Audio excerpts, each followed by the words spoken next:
Hello, good morning. Dito ay umaga sa lugar namin at ikwento ko sa inyo mga sangkay. Dito kami nag-register ng aming sasakyan. Meron kaming sasakyan na binili at one day before na kunin namin ay kailangan ipa-registered namin para bukas pag nakuha na namin ikakabit na lang yung aming plate number. So dumating kami dito alas 10 pasado at magkailangan namin maghintay hanggang alas 12 at ang ginawa namin pag nag-register ka ng sasakyan mo, yung bago mong sasakyan, pwede kang mag-order ng plate number online. Yun ang ginawa namin. Binayaran ko ay nasa 49 euro. Pero isisend naman sa bahay mo. At dinala namin ngayon at saka yung papers ng sasakyan na binili mo. Yun lang dadalhin. Pero yung sasakyan, hindi namin dinala. Ang importante lang yung plate number at saka yung pag-register, yung mga papers na kailanganin.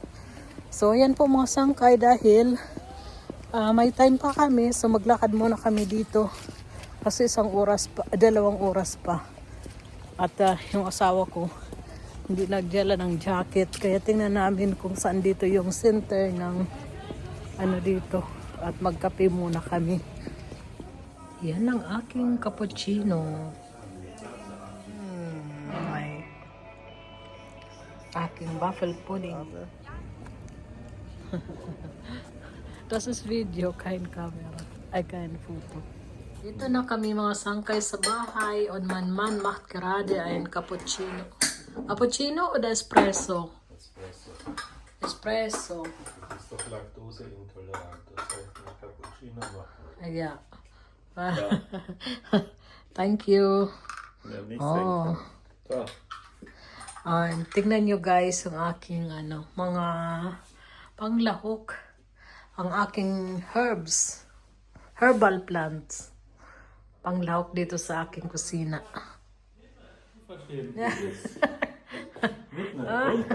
Oh, die Arme. Ich bin arm. Lagi Nimm meinen umuupo. Platz weg. Yung mga flowers ni mother-in-law at saka si nanay. Ang dami niyang mga flowers. Hat es rausgeschmissen, ne? Midnight.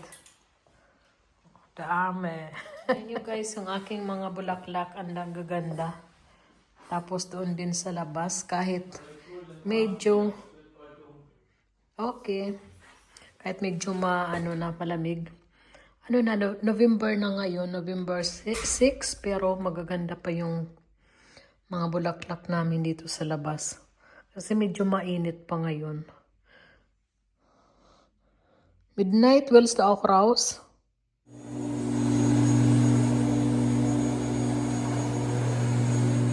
Kukunin na namin yung sasakyan namin.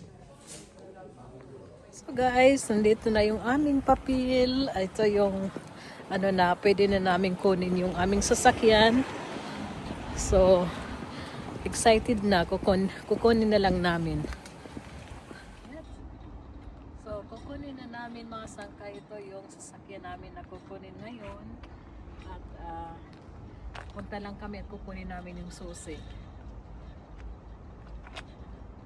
Okay. Aber dann haben wir gesagt, nee, der Müller hat gesagt, fast wie neu. Die sind sehr gut. Mechaniker, deswegen weiß es nicht. Aber kann ich auch nachfragen, weil ich weiß, okay, ich meine 7 Jahre war das, ne? Alle 7 Jahre oder? ja, ja, Dann müsste das nicht. okay. Ne? Ihr müsst nicht verriegeln oder sowas, gar nicht. Und dann hier E10, ne? Genau, E10 oder E5 kann man auch, ne? Beides kann man. Okay, verstanden. Ja.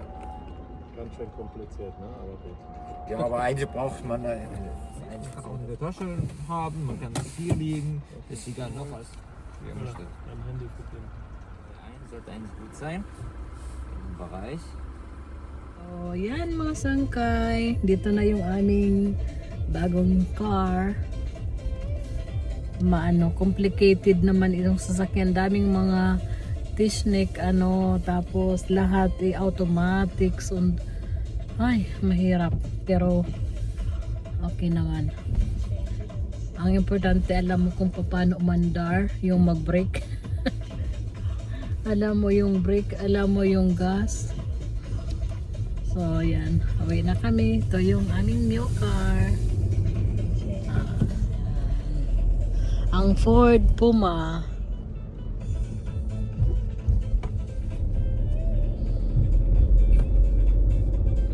21 da reinfahren oder was?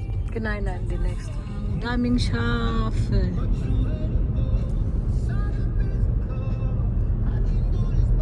So guys, yan lang po ang aking vlog for today. Sana nagustuhan ninyo. Kung may tatanong ninyo kung magkano yung registration ng sasakyan, ang binayaran namin doon ay 43 euro. So yan po. Thank you for watching. Bye bye. God bless. Ingat kayo lagi.